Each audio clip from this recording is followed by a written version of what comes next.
In a glittering concert hall in downtown Chicago, beneath crystal chandeliers worth more than most people's homes, a famous pianist stood on stage, his gaze fixed on a figure that didn't belong. A black man in worn clothes, his hands scarred and weathered, made his way through a crowd of tuxedos and evening gowns. The whispers started immediately, but what happened in the next hour wouldn't just silence those whispers. It would shake the very foundation of what the world believed about music talent and the human spirit. This is the story of Marcus Wright, a 42-year-old man who on that November evening looked like someone who'd lost everything. And in many ways, he had. The scars on his hands told one story. The pain in his eyes told another. But the music that lived inside him, that told a story the world wasn't ready to hear. Standing opposite him was Jonathan Sterling, a pianist whose name graced concert halls from Vienna to Tokyo, a man who'd never known struggle, never known failure, never known what it meant to lose everything and still find a reason to keep going. He looked at Marcus that night with something between pity and contempt. He had no idea he was about to learn the most important lesson of his life. This was supposed to be a charity concert benefiting homeless veterans, a feel-good event where Chicago's wealthy could write checks and feel noble. Nobody expected it to become the most watched, most shared, most talked about musical moment of the decade. Nobody expected a homeless veteran with broken hands to remind the world what music really means. Marcus Wright hadn't always been homeless. 15 years earlier, he'd been a different man entirely. A United States Marine Corps sergeant, stationed in Fallujah, Iraq. But even in that desert hell, surrounded by violence and fear, Marcus had found moments of peace. Because Marcus had a gift. A piano gift that had been with him since childhood. Growing up in the South Side of Chicago, music had been his escape. His grandmother's old upright piano in a cramped apartment became his sanctuary. While other kids played basketball on cracked concrete courts, young Marcus lost himself in melodies. Beethoven, Chopin, Ellington. His fingers spoke a language his voice couldn't. When he enlisted at 20, his fellow Marines discovered his talent. And something beautiful happened in that war zone. Marcus would find pianos in abandoned buildings, in military recreation halls, in the oddest places. And he'd play. Marines hardened by combat would gather around, tears streaming down faces caked with desert dust. For a few precious minutes, Marcus gave them home. He gave them hope. He gave them beauty in a place designed for destruction. They called him Maestro, said his music was the only thing keeping some of them sane. One sergeant told him, "Wright, your hands are saving more lives than our weapons ever will. But war doesn't care about beauty. War doesn't care about gifts." On a scorching afternoon in August, Marcus's convoy hit an improvised explosive device. The blast threw him 15 feet. The vehicle erupted in flames. And when Marcus opened his eyes in a military hospital 3 days later, he learned the cost of survival. His right hand had been shattered. 2 fingers were gone completely. The ring finger and pinky blown away by shrapnel. The remaining fingers barely worked, the nerves damaged, the joints stiff with scar tissue. His left hand was better, but the wrist had been fractured in multiple places. The doctors were amazed he'd survived at all. They didn't understand that survival was just the beginning of his nightmare. Physical therapy was agony. Every movement sent lightning bolts of pain up his arms, but worse than the physical pain was the silence. Marcus tried to play piano again, tried to find that piece of himself that made sense of the world, but his hands wouldn't cooperate. The music came out broken, fractured, wrong. like trying to speak with half your tongue missing, and with the music gone, everything else fell apart. The nightmares came, explosions replaying every time he closed his eyes, the faces of Marines who didn't make it home, the guilt of surviving when others didn't. Post-traumatic stress disorder, the VA doctors called it. Marcus called it hell.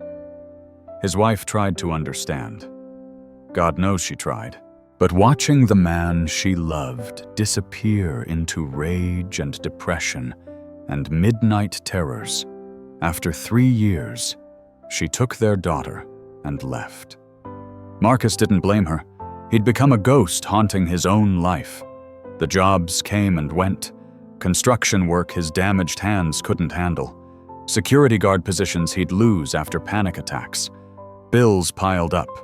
The apartment went first, then the car, then everything else. Until one winter morning, Marcus Wright, decorated combat veteran and once gifted pianist, found himself sleeping in a shelter, everything he owned in a duffel bag. But here's what nobody knew. Here's what even Marcus barely understood. Through all of it, through the pain and loss and degradation, music never completely left him. On Chicago street corners, he'd find broken keyboards discarded by music stores.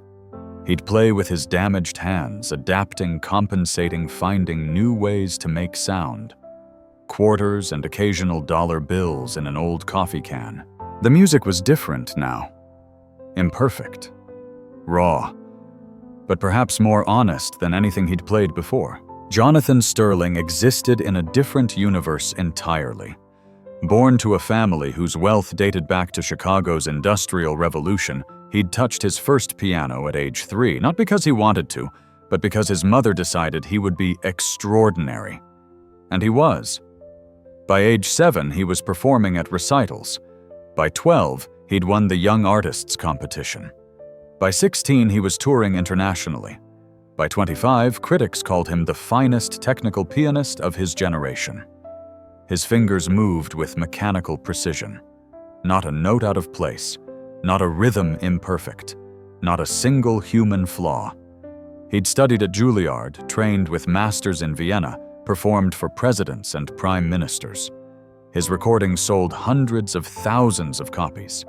His concerts commanded ticket prices in the thousands.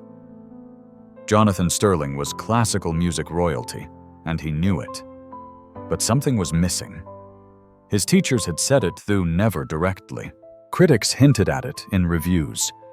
Even audiences, while applauding politely, seemed to leave his performances impressed, but unmoved. His music was perfect, yes, but it was cold. Flawless execution without feeling. Technical mastery without soul.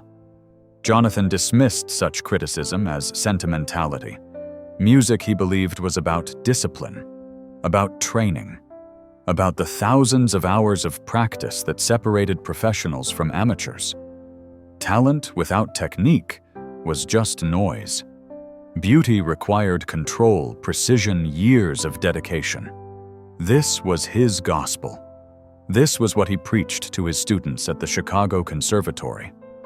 And this was exactly why, when the charity organizers told him they'd invited a homeless veteran to perform at his benefit concert, Jonathan Sterling nearly canceled his appearance. The phone call came to Marcus 3 weeks before the concert. A woman from the Veterans Support Network, her voice kind but professional. "Mr. Wright, we've heard you play on State Street. We'd like to invite you to perform at our annual benefit concert." Marcus almost hung up. This had to be a prank, a cruel joke. But she continued, "It's at the Symphony Center, a tribute to veterans through music. We think your story, your music, could inspire people." The Symphony Center, where Marcus had watched legendary pianists perform when he was a kid, scraping together money for the cheapest balcony seats. Where he'd dreamed of playing himself someday, back when dreams seemed possible. "Ma'am, I appreciate the thought, but I'm not." Marcus looked at his scarred hands. "I'm not in any condition to perform at a place like that. Mr. Wright, we're not looking for perfection. We're looking for authenticity." Please, think about it. He thought about it for approximately 10 seconds before saying yes. Because underneath all the pain and failure and shame, Marcus Wright was still a Marine, and Marines don't back down from challenges. Meanwhile, Jonathan Sterling was having a very different conversation with those same organizers. You want to include what a street musician? At my concert, his voice could have frozen Lake Michigan. This is the Symphony Center, not a subway platform. We have standards. The organizer, a woman named Patricia Rodriguez, who'd dealt with difficult artists before, held her ground. Mr. Sterling, this is a benefit for homeless veterans. Having an actual homeless veteran perform seems not just appropriate, but necessary. It's about authenticity. It's about embarrassment, Jonathan shot back. These people are amateurs, hobbyists. You don't understand what real musicianship requires. I've spent 30 years perfecting my craft. You want to put me on stage with someone who probably can't even read sheet music properly. He's a combat veteran who lost fingers in an IED explosion. He plays through pain most of us can't imagine. And from what I've seen, he plays beautifully. Jonathan's laugh was cold. Beauty requires more than feeling. It requires technique, training, discipline, things you don't learn on street corners. He paused. But fine. If you insist on this circus, I'll participate. Perhaps it will be educational for people to see the difference between real artistry and amateur enthusiasm. Patricia's jaw tightened, but she kept her voice professional. Thank you, Mr. Sterling. I think this evening will indeed be educational. Perhaps for all of us. The first rehearsal took place on a gray afternoon, 3 days before the concert. Marcus arrived early, clutching a folder of sheet music worn soft from use. His hands were shaking, and not just from the November cold. The Symphony Center's stage was enormous. The Steinway grand piano sitting center stage probably cost more than he'd earn in 5 lifetimes. He sat at the bench, placed his damaged hands on the keys, and began to play. Just warming up, finding his way into the instrument. The acoustics of the empty hall transformed his notes into something ethereal, floating up to the ornate ceiling. He was so absorbed, he didn't hear Jonathan Sterling enter. Didn't see the famous pianist stop in the aisle, listening with an expression that mixed disbelief with disgust. Marcus finished his warm-up piece, a simple melody he'd written himself. In the silence that followed, Jonathan's voice rang out. Who authorized you to touch that piano? Marcus turned, startled. He recognized Jonathan Sterling immediately. Everyone in Chicago's music community knew that face. I'm one of the performers. Marcus Wright. You were just playing like an untrained child. Jonathan walked down the aisle, his footsteps echoing. Do you have any idea what that instrument is worth? What this stage means? You're holding your hands completely wrong. Your posture is atrocious. And that melody you were playing, it sounded like something from a shopping mall piano bar. Marcus felt heat rise in his chest. Shame. Anger. The old Marine instinct to defend himself. But he forced his voice to stay calm. With respect, sir, I've been playing piano for 30 years. Playing, perhaps. Mastering, never. Jonathan reached the stage, his eyes scanning Marcus with clinical assessment. Look at your hands. They're ruined. You're missing fingers. The way you're compensating curling your left hand to overreach. That's not technique, that's desperation. These hands served my country. Marcus's voice was quiet, but steel ran through it. They got damaged protecting people like you. Yeah, I play differently now. I have to. But the music still comes through. Jonathan laughed. A sharp, dismissive sound. Music isn't about feeling Mr. Right. It's about precision. Discipline. Years of training that you clearly don't have. This charity concert is already questionable, but having amateurs on stage beside real musicians, it's an insult to the art form. Marcus stood. They were roughly the same height, but everything else about them was opposite. Marcus in thrift store clothes, Jonathan in designer rehearsal attire. Marcus with scarred hands, Jonathan with manicured fingers. Marcus who'd lost everything, Jonathan who'd been given everything. "You're right about one thing," Marcus said. "We're different. You play with your head. I play with my heart. You play for people who can afford $1,000 tickets. I play for people who've got nothing but the music. You play to impress. I play to survive." How poetic, Jonathan sneered. "But poetry doesn't make you a pianist. When you get on that stage in front of a real audience, your heart isn't going to compensate for your lack of technical ability. You're going to embarrass yourself. And worse, you're going to embarrass the veterans you claim to represent." The words hit Marcus like physical blows. Because there was truth in them, wasn't there? He wasn't classically trained anymore. He couldn't play the way he used to. His technique was broken, adapted, imperfect. Maybe Jonathan was right. Maybe he had no business being here. Patricia Rodriguez, who'd been watching from the wings, finally intervened. "Mr. Sterling, that's enough. Mr. Wright is performing, and that's final. Now can we please run through the program?" Jonathan turned to her, his smile cold. "Actually, Patricia, I have a better idea. A compromise, if you will." He turned back to Marcus. "Since we're both so confident in our approaches, why don't we make this interesting? We'll both perform the same piece. Let the audience decide whose philosophy of music is correct. Technique versus feeling. Training versus emotion. What do you say, Mr. Wright?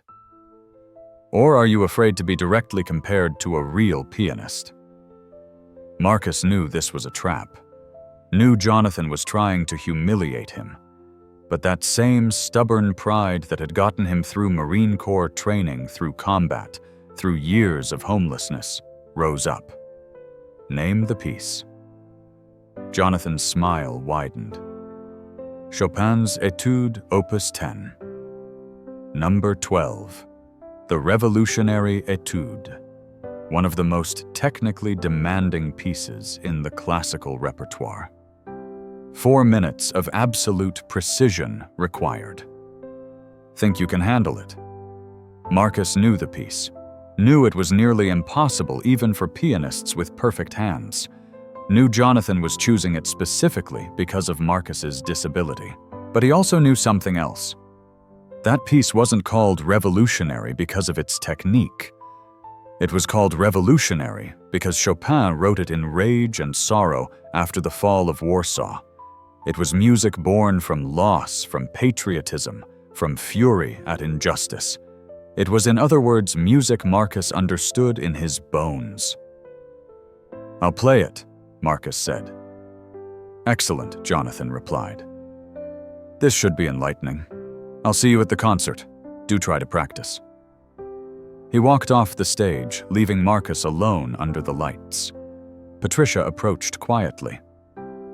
"Marcus, you don't have to do this. That piece is incredibly difficult, and Jonathan is being deliberately cruel." "I know what he's doing," Marcus said softly, looking at his scarred hands. "But maybe he's also giving me an opportunity to show people that music isn't just about perfect fingers. It's about perfect feeling. And if you can't pull it off, if the piece is too difficult..." Marcus smiled, sad and determined at once. "Then I'll fail gloriously. Wouldn't be the first time. But at least I'll fail playing truth." News of the challenge spread faster than anyone anticipated.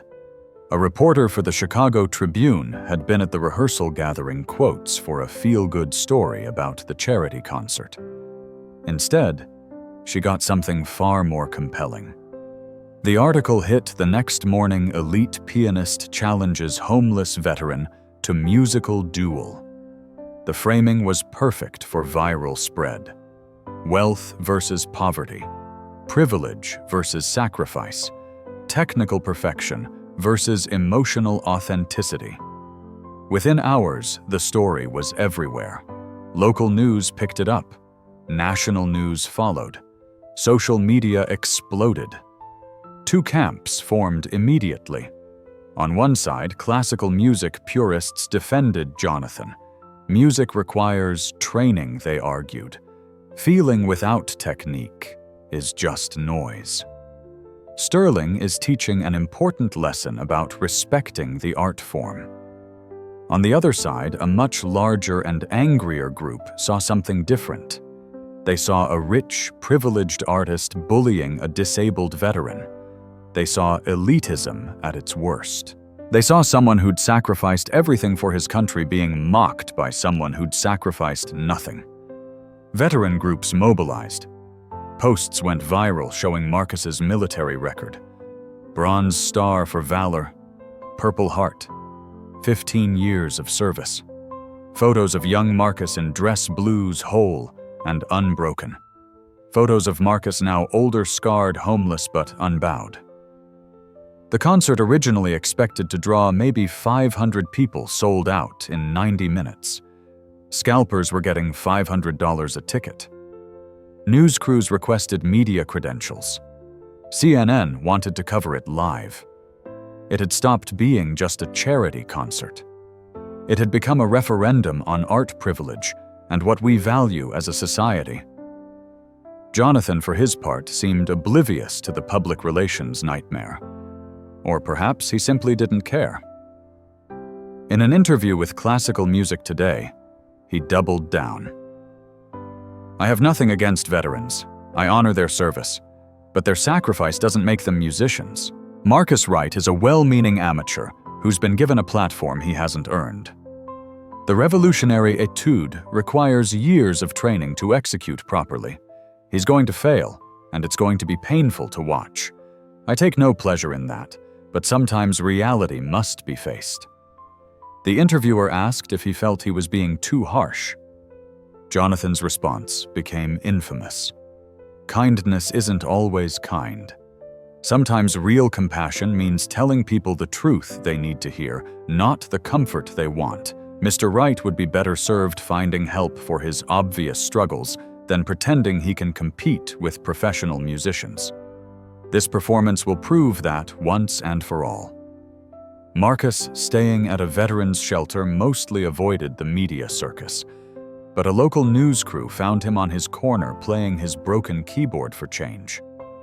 They asked him how he felt about Jonathan's comments. Marcus was quiet for a long moment. Then he said, "Mr. Sterling and I, we see music differently. That's okay. He sees notes on a page. Standards, rules, things you can measure and judge. I see something else. I see the reason Chopin wrote the revolutionary etude. He wrote it when his country was being destroyed, when everything he loved was falling apart. He didn't write it to show off his technique. He wrote it because he had to, because the feeling inside him would destroy him if he didn't let it out." He looked at his scarred hands. "Maybe my playing isn't perfect.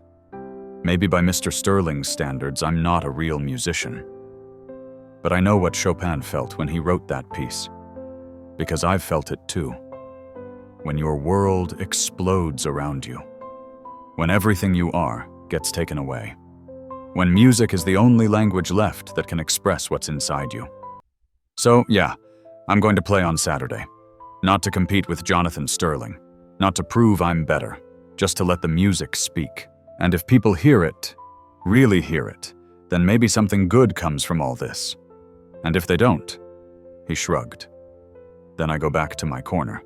Won't be the first time I've failed, but at least I'll fail doing what I love." The clip went even more viral than the original article. By Saturday, the concert wasn't just news. It was a cultural moment, a story about more than music, about dignity, about what we owe each other, about what really matters. Marcus spent the next 3 days practicing. But where homeless shelters don't have grand pianos, he couldn't afford to rent practice space. So he found churches, community centers, college music rooms when they were empty. Sometimes he played for just an hour before someone kicked him out. Sometimes he had all afternoon. The revolutionary etude was a monster. His right hand missing 2 fingers should have made the right hand runs impossible. The piece demanded speed, precision, and power that his damaged hands screamed against. Every practice session left him in pain. His fingers swelled. The scar tissue ached. But Marcus was adaptable. He'd learned that in combat. When your weapon jams, you find another way to fight. When your hands are broken, you find another way to play. He redistributed notes between hands, used his left hand for passages traditionally played right, modified fingerings that would horrify classical purists, but produced the right sound. The music wouldn't be played the way Chopin wrote it. But then again, Chopin wrote it in fury and sorrow, not following any rules either. The flashbacks got worse, the stress triggering his PTSD. During one practice session, the pounding bass notes triggered a memory so vivid Marcus had to stop shaking, convinced for a moment he was back in Fallujah hearing explosions. A church custodian found him curled on the floor, hands over his ears. "You okay, brother?" The custodian was older, black, and when Marcus looked up, he saw the man was wearing a Vietnam veteran's cap. PTSD, Marcus managed. Just memories. The older vet nodded, sat down beside him. Didn't say anything for a while. Then quietly, "I get it. Still happens to me 50 years later. But you know what I learned? You don't fight the memories. You play through them. You acknowledge they're there, and you keep moving forward anyway. That's what makes us veterans, brother. Not that we don't feel the fear, that we act despite it." Marcus nodded, breathing slowly, coming back to the present. "I've got this concert, day after tomorrow. Important one. Then you'll do it. Because that's who you are. You served. You sacrificed. You survived. Compared to that, a concert's nothing. You've faced worse and made it through. This is just another mission." The words settled something in Marcus. The older vet was right. He'd survived combat, survived losing his hands, survived losing his family, his home, his identity. A piano performance, even one designed to humiliate him, was nothing compared to that. Meanwhile, Jonathan Sterling practiced in his penthouse apartment on his personal Steinway, with perfect acoustics and zero distractions. His fingers flew through the revolutionary etude with mechanical precision. Not a note out of place, not a rhythm imperfect, technically flawless. But something bothered him, though he wouldn't admit it. A restlessness. The piece felt empty under his hands. Just notes, just patterns. He'd played it 100 times before, always, perfectly always to applause. But lately, for reasons he couldn't name, it felt like going through motions, like speaking words in a language he didn't understand. He thought about Marcus Wright, about those scarred hands, about the passion in the veteran's voice when he talked about music. Jonathan dismissed it as sentimentality, but still it nagged at him. When had he last felt that way about music? That urgency, that need, when had it become just a job, just a performance, just a way to maintain his reputation? He pushed the thought away, focused on the notes, on the precision, on the perfection. That was what mattered. That was what separated professionals from amateurs. Not feeling, not passion, mastery, control, excellence. Saturday would prove it. Saturday would remind everyone, including himself, why technique mattered more than emotion, why training trumped talent, why he was Jonathan Sterling and Marcus Wright was just a homeless veteran with delusions of artistry. But in the quiet of his expensive apartment after the practice session ended, Jonathan sat at his piano and didn't play.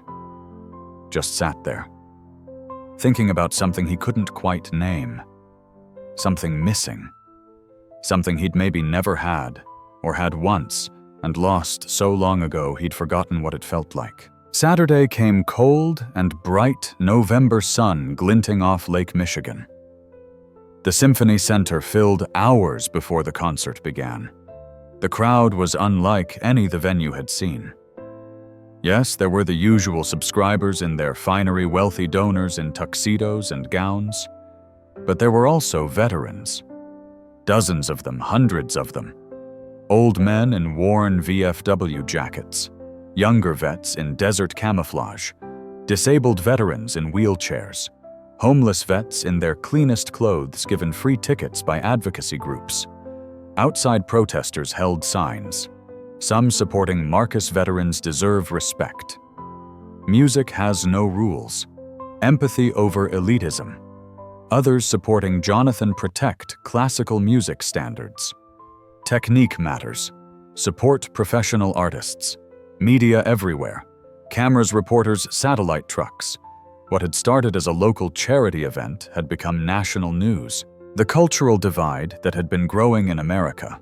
The tension between populism and expertise, between feeling and fact, between common touch and professional standards, all of it had somehow condensed into this moment. Two men, one piano, one piece of music. Inside backstage, Marcus stood alone in a small dressing room. He'd been given a suit by the organizers. Nothing fancy, but clean and new. He barely recognized himself in the mirror. Looked almost respectable, almost normal. The scars on his hands were the only giveaway. His hands were shaking. Not from fear, though there was some of that. From adrenaline. From the enormity of the moment, from knowing that in less than an hour he'd walk onto that stage in front of 2,000 people, plus who knows how many watching online, and attempt something that even skilled pianists found difficult. With broken hands, with no real training, with everything to lose and nothing to gain, except dignity. A knock on the door. Patricia Rodriguez entered, her face kind but concerned. "How are you feeling? Honestly terrified?" Marcus laughed, shaky. "What was I thinking accepting this challenge? I'm a guy who plays on street corners. Jonathan Sterling performs for presidents. This is insane. You can still back out. Nobody would blame you. Jonathan was cruel to challenge you this way." Marcus shook his head. "No. I'm doing this. Not for Jonathan. Not even for me, really. For every veteran who's been told they're broken. For every person who's been told they're not good enough. For everyone who lost something but kept going anyway." He looked at his hands. "These hands will never be what they were. But they're still my hands. And they've still got music in them." Patricia smiled. "Then go show them. Go show everyone." 3 doors down in a much larger dressing room, Jonathan Sterling prepared with his usual routine. Scales, arpeggios, breathing exercises. He was calm, focused. This was just another performance. He'd done thousands.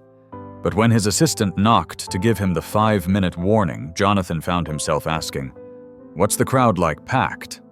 "Standing room only." "And Mr. Sterling?" "There are a lot of veterans out there. The atmosphere is intense." Jonathan frowned. "Intense? How emotional?" "Charged. This isn't a normal Symphony Center crowd. People are invested. Really invested." After his assistant left, Jonathan stood at his mirror, adjusting his bow tie. He looked perfect. He always looked perfect. But he felt something unfamiliar. Was it nervousness? No, he didn't get nervous. Was it doubt? Impossible. He was technically superior in every measurable way. But then, what was this feeling? This sense that perhaps he'd misunderstood something fundamental. That perhaps this evening was going to be different than he'd anticipated. That perhaps Marcus Wright, homeless and broken and utterly unprofessional, might teach him something after all.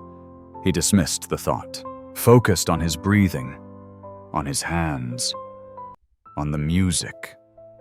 The revolutionary etude was his. He owned it.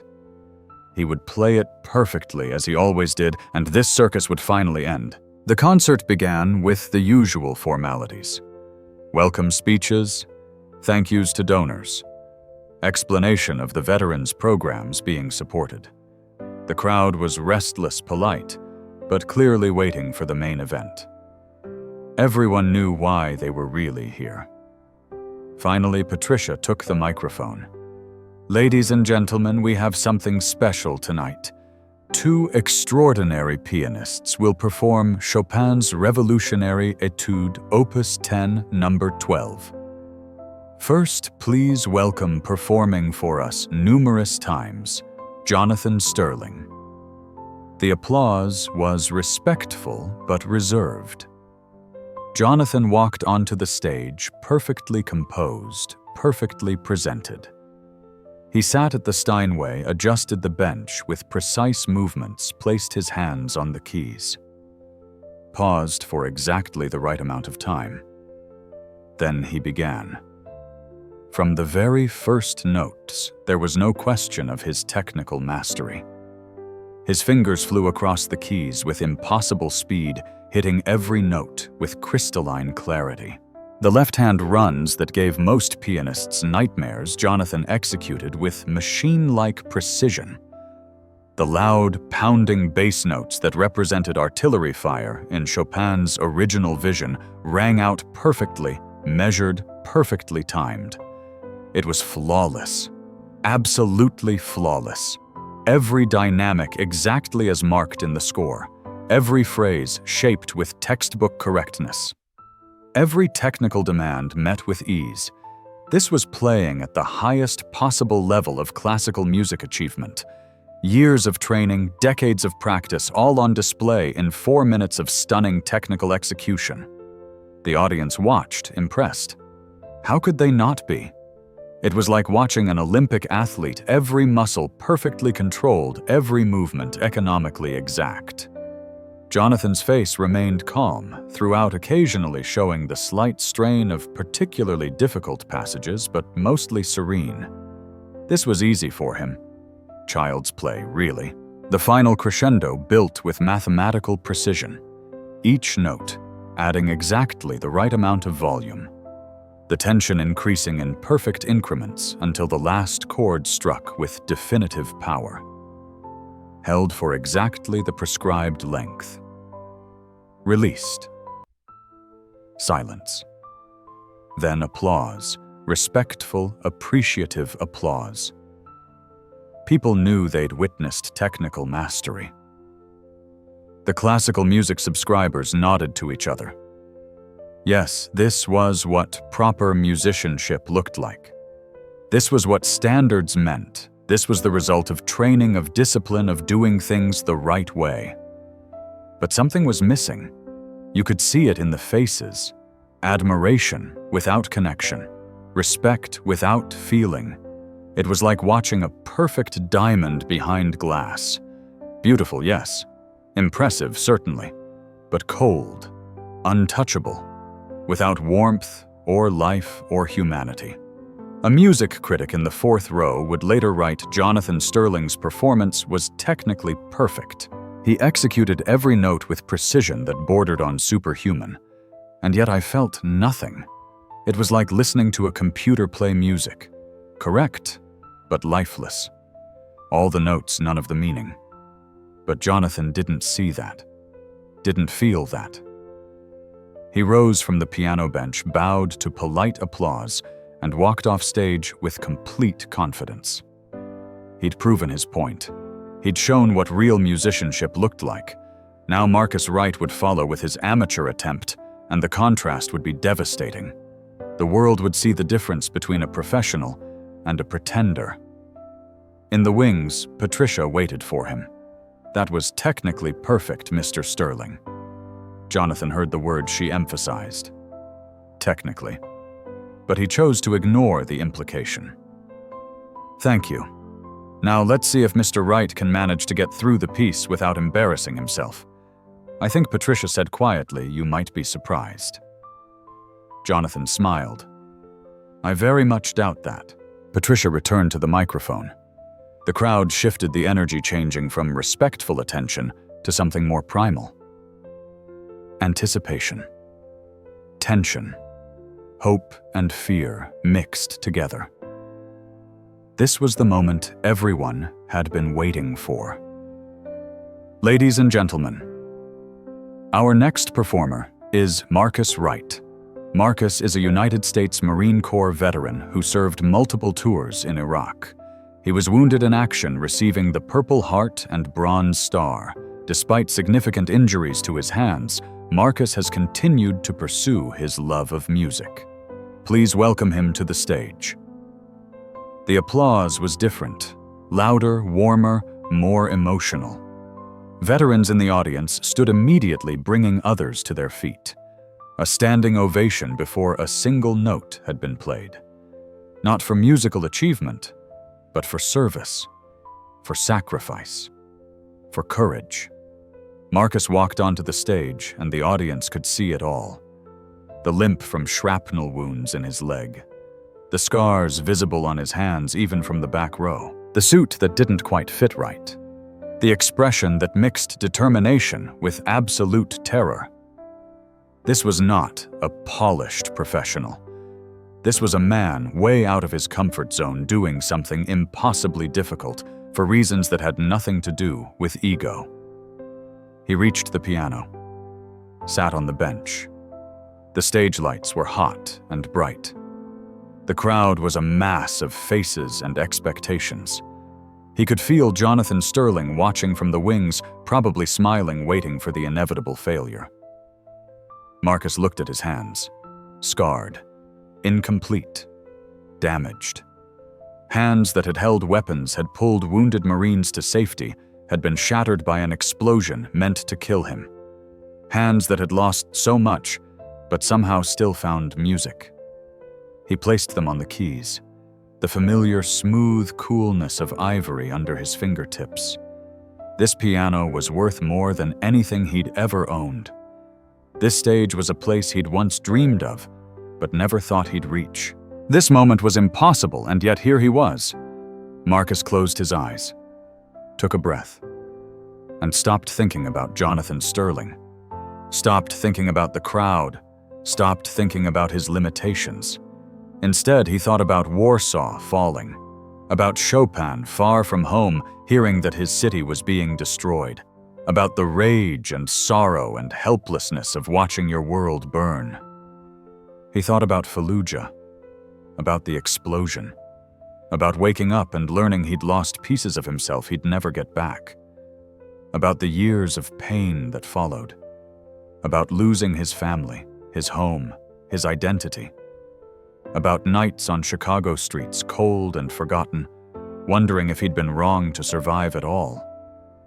He thought about music, about the only thing that had never left him, even when everything else did, about the language that spoke when words failed, about the gift that couldn't be taken by shrapnel or poverty or shame. And then Marcus Wright began to play. The opening notes were soft, tentative almost. His left hand establishing the bass pattern, not with Jonathan's mechanical precision, but with something else. Feeling. Weight. Like footsteps of someone walking into battle, knowing they might not return. Then the right hand entered. The melody that Chopin wrote in fury and tears. And yes, you could hear that Marcus's technique was different. The fingering unconventional, the missing fingers forcing him to find creative solutions to passages. It wasn't textbook perfect. It would never be textbook perfect. But something was happening. Something Jonathan's perfect performance had lacked. The music was alive. It breathed. It hurt. Every note carried weight, carried meaning, carried the story of someone who understood loss and kept going anyway. The first major run, the one that required lightning-fast fingers, Marcus adapted. He redistributed notes between hands, slowed the tempo slightly to maintain clarity, used dynamics instead of pure speed to create excitement. Purists might criticize the choice, but the audience didn't hear wrong notes. They heard determination. They heard someone finding a way when there seemed to be no way. Marcus's face showed the effort, Sweat beaded on his forehead. His damaged hands ached, the scar tissue protesting every stretch. But he pushed through. Years of Marine Corps training teaching him that pain was just information, not a stop sign. The bass notes came the ones representing cannon fire in Chopin's vision. Jonathan had played them with metronomic precision. Marcus played them with fury, with the memory of actual explosions still echoing in his head. Each note landed like an accusation, a protest, a scream against the violence that breaks bodies and souls. And the audience felt it, leaned forward in their seats, stopped being passive observers, and became participants in something raw and real. In the veterans section, tough men and women who'd seen combat started wiping their eyes. They recognized this. This was their music. This was someone who knew what it meant to be broken and fight anyway. The technical difficulty increased, the passages that even skilled pianists struggled with. Marcus's hands moved across the keys, imperfect but unstoppable. When a note came out wrong, slightly off, he didn't panic, didn't stop. Just kept going, folding the imperfection into the larger truth of the piece. Because life isn't perfect, war isn't perfect, survival isn't perfect. Why should the music pretend otherwise? A young girl in the audience, maybe 10 years old, daughter of a veteran, would later tell reporters, "When the other man played, it was pretty but boring. When Mr. Wright played, I could feel it in my chest. Like he was telling us a story, like he was sharing something important." The music built. Chopin's revolutionary fervor, Marcus's personal fury, all channeled through broken hands into something that transcended technique. This wasn't playing to impress. This was playing to survive. Playing because the alternative was silence. And silence meant the darkness won. The piece approached its most demanding section, the part where both hands must work in perfect coordination at extreme speed. The part where fingers must move independently with impossible precision. The part that with all 10 functional fingers was still brutally difficult. Marcus had 2 missing. Scar tissue that limited flexibility. Nerve damage that caused occasional numbness. By every logical measure, this passage should be impossible for him. In the wings, Jonathan watched. And for the first time all evening, something cracked in his certainty. Because Marcus wasn't failing. Yes, the execution was technically imperfect. Notes were redistributed, fingerings modified, the tempo slightly adjusted. But the music, the actual emotional content, the meaning behind Chopin's notes, that was there. More than there. It was overwhelming. Marcus's face showed everything. Pain, determination, memory, loss, and something else. Something transcendent. He was no longer thinking about his hands. No longer thinking about the challenge, the crowd, the stakes. He was just in the music. The place where thought ends and feeling takes over. The place where music becomes prayer. His left hand pounded the bass notes, each one a heartbeat, a footstep, a drumbeat of resistance. His right hand sang the melody, broken and beautiful, like a voice that's been screaming but still has one more thing to say. The 2 hands told a story together. The story of every person who's been knocked down and got back up. Every person told they couldn't and did anyway. Every person broken but not defeated. Tears streamed down faces in the audience. Not polite, appreciative tears. Gut-wrenching, cathartic tears. Veterans crying for brothers and sisters lost. Family members crying for loved ones who came home changed.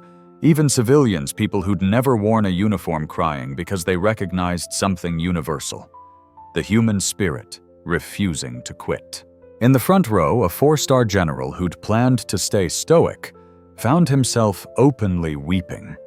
A Chicago Symphony Orchestra violinist, initial skeptic of this whole event, gripped his wife's hand so hard it hurt, stunned by what he was hearing. A teenage piano student who'd been ready to mock the homeless veteran's technique sat frozen, realizing he'd never understood music at all until this moment. And Jonathan Sterling, watching from the wings, felt something he hadn't felt in 20 years. Felt his own eyes burning with tears he didn't understand. Felt his throat tighten. Felt something crack open in his chest, some frozen place he'd built walls around so long ago he'd forgotten it existed. Because Marcus Wright wasn't just playing Chopin. He was playing truth. The truth Jonathan had spent a lifetime avoiding. That music wasn't about perfection.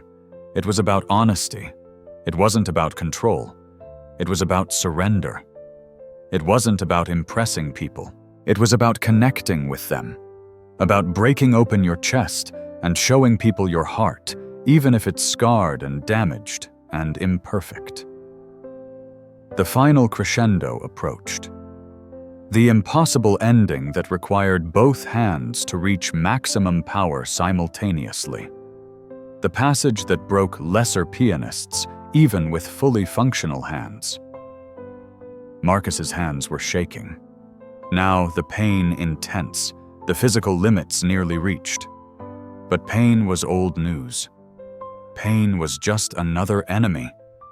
And Marcus Wright had faced worse enemies and survived. The last section of the revolutionary etude is relentless. Chopin wrote it in rage after the failed Warsaw Uprising when the Russian Empire crushed Polish independence. It's music that refuses to surrender even in defeat. Music that screams defiance at overwhelming odds. Marcus played it like a man who understood that defiance. His hands moved across the keys with speed, born not from ease, but from necessity. Every note hurt. Every stretch of his damaged fingers sent signals of pain his brain had learned to ignore. But he didn't slow down, didn't soften the intensity. If anything, he pushed harder. The bass notes thundered, left hand hammering a pattern that shook the stage. The melody soared above, right hand finding notes that shouldn't have been reachable with missing fingers, but he found them anyway. Modified the reach, changed the angle, made it work through sheer, stubborn refusal to quit. The technique was imperfect, the execution unconventional, but the emotional truth was undeniable. This was music played by someone who'd earned every note, who'd paid for every phrase with actual blood and sacrifice, who understood that the revolutionary etude wasn't just a technical exercise, it was a battle cry, a refusal to be broken, a declaration that beauty and meaning exist even in the midst of destruction. The audience wasn't just listening anymore, they were experiencing something collective, a shared moment of raw humanity. The barriers between performer and listener dissolved. Marcus's pain was their pain. His determination, their determination. His victory, when it came, would be everyone's victory. The final build began. The last 20 seconds of the piece where every element combines, where the melody and bass and rhythm all converge in a crushing wave of sound, where Chopin demands everything from the pianist, every bit of strength, skill, and spirit. Marcus gave it everything. His hands ached. His fingers barely responded, but he pushed through, channeling not just his own struggle, but the struggles of everyone he'd ever known. Every Marine he'd served with. Every veteran sleeping rough on Chicago streets. Every person who'd been told they were broken, finished worthless. This was for all of them. The final notes came. The last chord. The moment where the piece demands maximum power from a pianist whose hands were trembling with pain and exhaustion. Marcus struck the keys with everything he had left. The chord rang out. Held. Perfect despite everything. or perfect because of everything. He released the keys. Silence. Complete, absolute silence. 2,000 people frozen, not breathing, stunned by what they'd just witnessed. Marcus sat at the piano, hands still on the keys, head bowed, chest heaving. Sweat soaked his shirt. His hands were shaking uncontrollably now. But he'd done it. He'd played the revolutionary etude with broken hands and a broken life, and somehow, impossibly, he'd made it beautiful. The silence stretched. 1 second. 2. 3. Then a sound broke the stillness. A single person standing beginning to applaud. Then another. Then 10. Then 100. Then everyone. The entire Symphony Center rising to its feet in an explosion of sound that dwarfed the polite applause Jonathan had received. Veterans saluting, people openly sobbing, strangers hugging strangers. The applause went on and on, rolling like thunder, like a force of nature that couldn't be stopped. Not polite appreciation. Pure, visceral, emotional response to something that had touched the deepest part of human experience. Marcus lifted his head, tears streaming down his face. He'd expected to fail, expected to be humiliated. Instead, he'd found something he'd lost years ago in a Fallujah explosion. He'd found his voice, his purpose, his proof that he was still human, still valuable, still here. He stood slowly, painfully. Tried to bow, but his legs nearly gave out. The applause somehow intensified. People screaming now. "Thank you. We love you. You're amazing." In the wings. Jonathan Sterling stood frozen.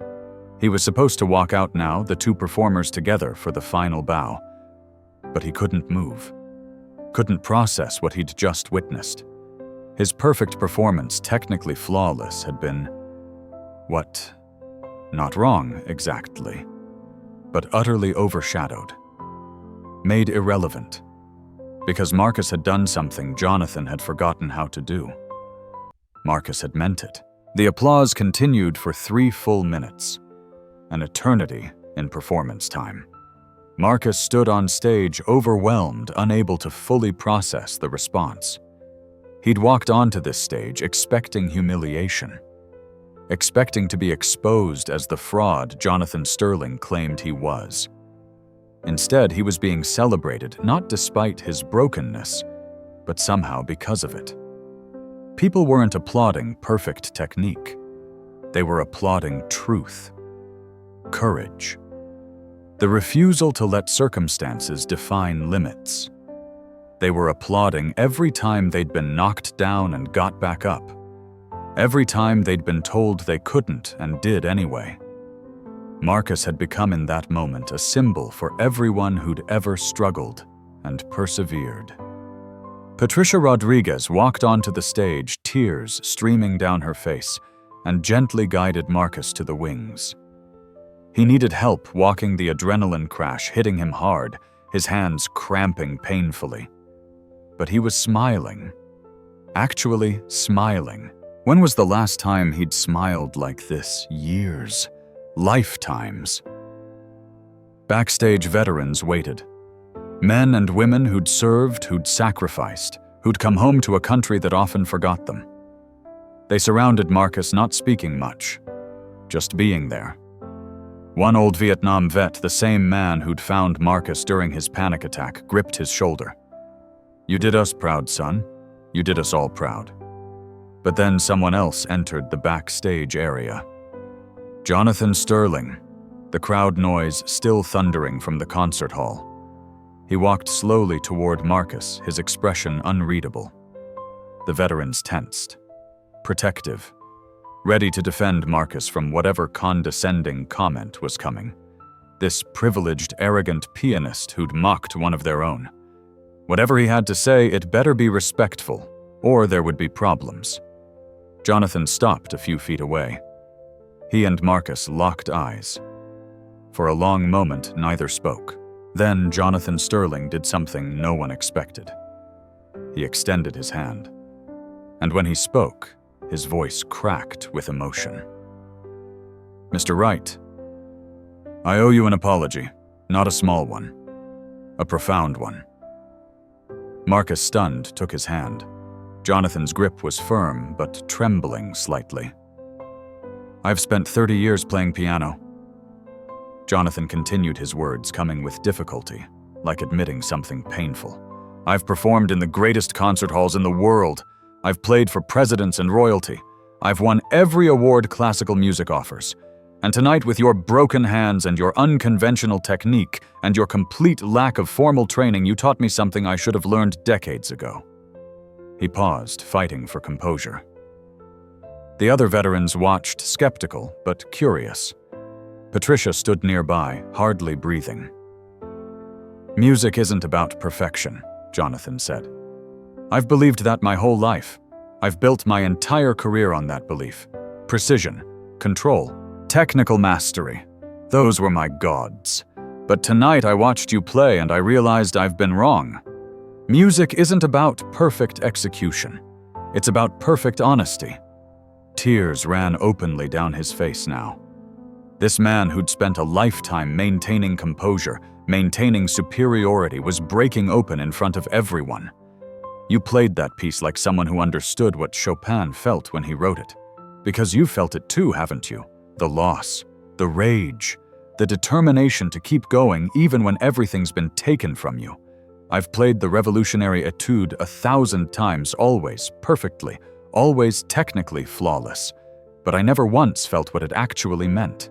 Because I've never lost anything. I've never sacrificed anything. I've never had to fight for survival." He looked at his own hands. Perfect, unmarred, functional. Hands that had been given every advantage. "My hands are better than yours. Objectively, measurably better. But your music is better than mine. Because your music comes from somewhere real, from actual lived experience, from pain and struggle and humanity. My music comes from practice rooms and prestigious schools and privileged comfort." Marcus didn't know what to say. This was so far from the confrontation he'd expected. "I mocked you," Jonathan continued. "I called you an amateur, a pretender. I set up this whole challenge to humiliate you, to prove that training and technique matter more than feeling. And instead you proved that I'm the one who's been missing the point. You reminded me why I started playing music in the first place before all the competitions and expectations and pressure to be perfect. You reminded me that music is supposed to move people, touch them, connect with them." He took a shaky breath. "I'm so sorry. For my arrogance, for my cruelty, for trying to take away your dignity because it threatened my worldview. You are more of a musician than I'll ever be. Not despite your limitations, but because you've had to work so much harder to overcome them. Because every note costs you something. Because you play like someone who needs music to survive." The backstage area was silent, except for Jonathan's words. "I don't expect forgiveness," he said. "I don't deserve it. But I wanted you to know. You didn't just win our challenge tonight. You changed me. You broke something open in me that's been closed for a very long time. And I'm grateful. Terrified. Because I don't know who I am if I'm not the technical perfectionist I've always been. But grateful." Marcus looked at this man who'd tried to destroy him. Saw not an enemy, but a fellow human being struggling with his own limitations.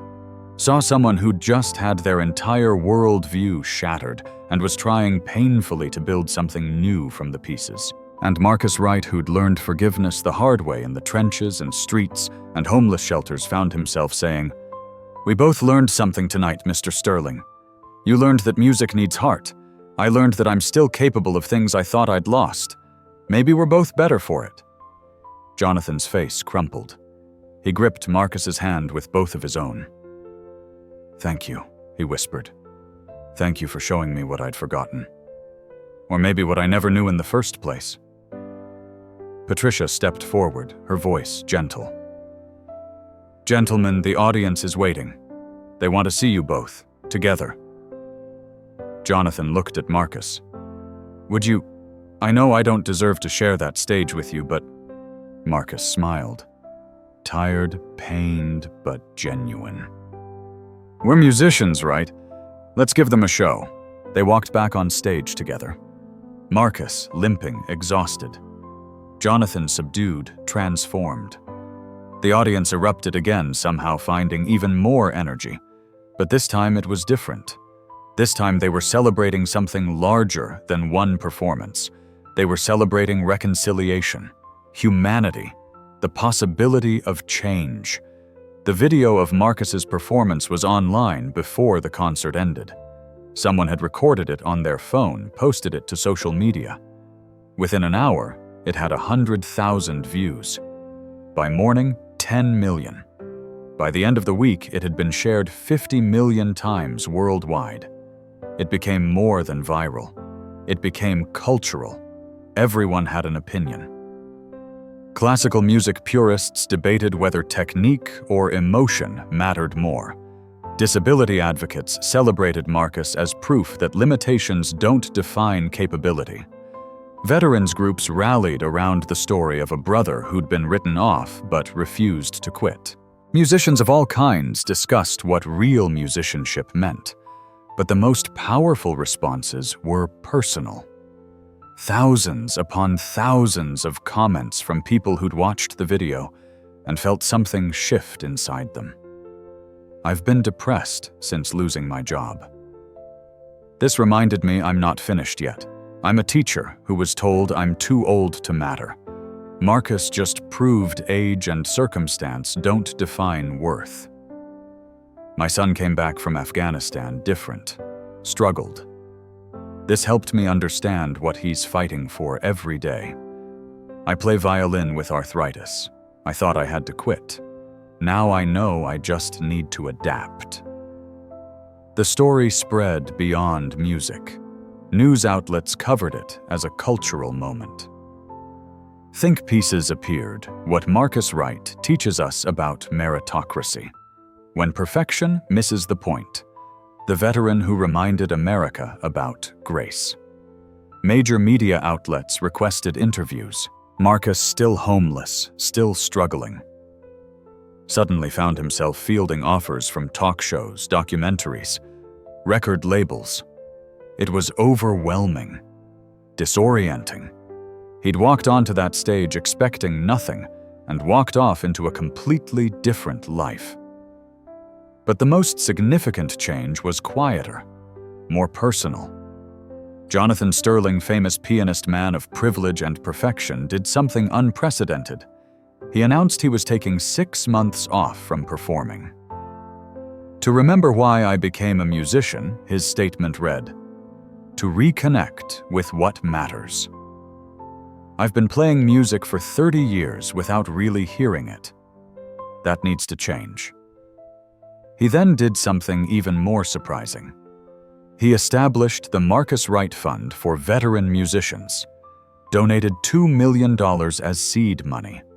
The purpose to provide instruments training and performance opportunities for military veterans dealing with disabilities, PTSD, homelessness, or other barriers to pursuing music. Marcus taught me that music isn't a privilege for the perfect, Jonathan said in an interview. It's a necessity for the broken. It's how we process pain, find meaning, and reconnect with our humanity. Every veteran who wants to make music should have that opportunity, regardless of physical or financial limitations. Marcus, for his part, didn't quite know how to handle sudden fame. The offers were generous, the attention overwhelming. Record deals, concert tours, a book deal, speaking engagements. All of it foreign and strange to a man who'd been sleeping in shelters weeks earlier. But he made one decision quickly. He found an apartment. Nothing fancy. Just a 1-bedroom in a safe neighborhood. And he bought a piano. Not an expensive one. A decent upright that fit in his living room. Because at the end of the day, that's all he'd really wanted. A home. An instrument. the ability to make music without apology. The Veterans Support Network, emboldened by the attention, launched a nationwide initiative. Music therapy programs at VA hospitals, free instruments for disabled veterans, performance opportunities that celebrated authenticity over perfection. The hashtag #MusicHealsWounds trended for weeks, with thousands of veterans sharing their own stories of finding solace and purpose through music. And in Chicago, on a cold November night, something had fundamentally shifted. Not just in Marcus's life or Jonathan's life, but in the collective understanding of what music could be, what it should be. Not a competition to be won or lost, not a standard to meet or fail, but a language, a bridge, a way of saying things words couldn't capture. 3 months after the concert, Marcus and Jonathan performed together again, a benefit for the fund Jonathan had established.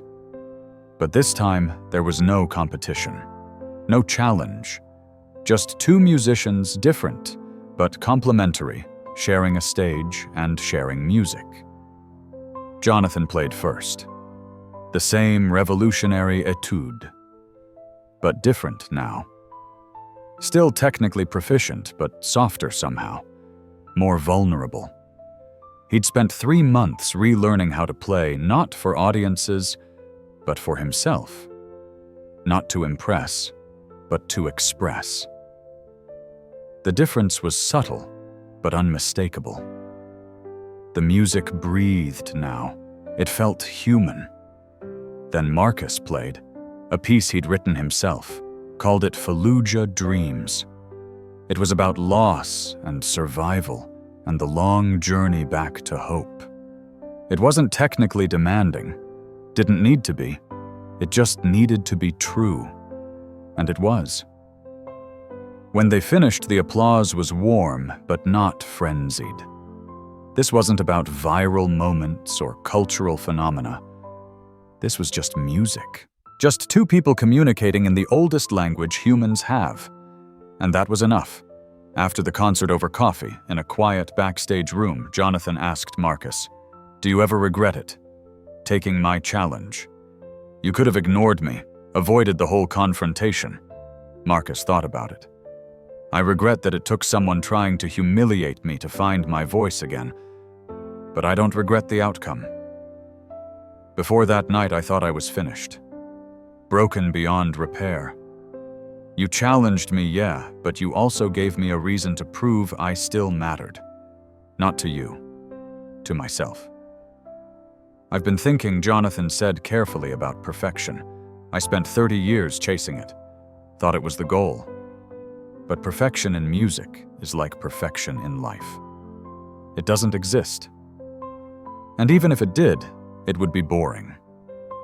The interesting stuff, the meaningful stuff happens in the flaws, in the struggles, in the places where we're vulnerable and human." "You're starting to sound like a street musician," Marcus said with a smile. "Maybe street musicians know something conservatory professors don't," Jonathan replied. They sat in comfortable silence for a while. Two men from completely different worlds who'd found through music and conflict, and ultimately connection, a kind of understanding. "You know what I learned," Marcus said finally. "It's not about the notes. Never was. Chopin didn't write the revolutionary etude to show off his technique. He wrote it because his world was falling apart, and music was the only way he could process that pain. Every piece of music that matters, that really matters, comes from that place. Where you're broken open, and all you can do is let the truth pour out." "I'm trying to find that place," Jonathan admitted. "Trying to remember what it felt like to need music instead of just performing it. It's harder than I thought. Scarier. Because it means letting go of control.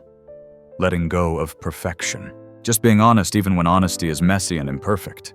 That's the only kind of honesty there is," Marcus said.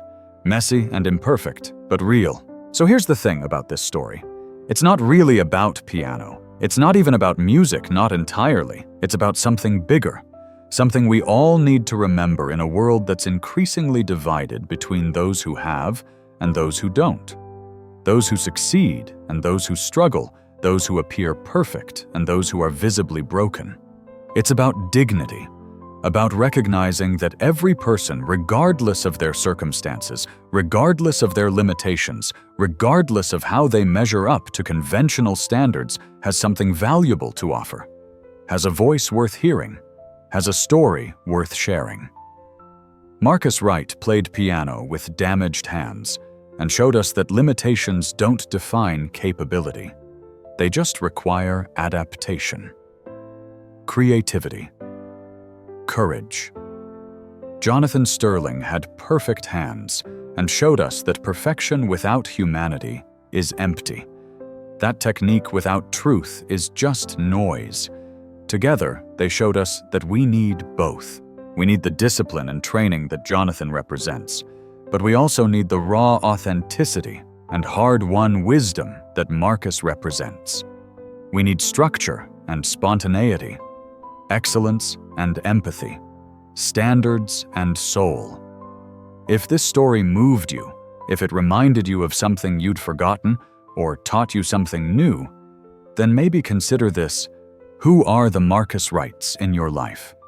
The people you've dismissed because they don't meet conventional standards. The people whose struggles have made them seem less valuable. The people whose brokenness you've mistaken for inability. And maybe more uncomfortable, but just as important. Where are you being Jonathan Sterling? Where are you prizing perfection over authenticity? Where are you using your advantages to diminish others instead of lifting them up? Where have you forgotten that the point of any art, any craft, any human endeavor isn't to be perfect, but to be real? Music heals wounds. But only if we're willing to be wounded. Only if we're willing to acknowledge our scars, our struggles, our imperfections. Only if we're brave enough to play our truth. Whatever that sounds like, even when the world expects something more polished. Marcus Wright taught us that.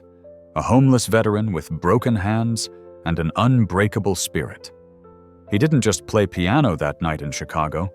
He played hope. He played resistance. He played the revolutionary idea that every person matters regardless of circumstance. And that's a melody worth sharing, worth celebrating, worth carrying forward. If you found value in this story, share it. Talk about it. Let it remind you and others that we're all capable of more than we think. That limitations are just opportunities for creativity. That the most beautiful music often comes from the most broken places. Thank you for listening. Thank you for caring. And remember, you don't need perfect hands to make beautiful music. You just need a willing heart.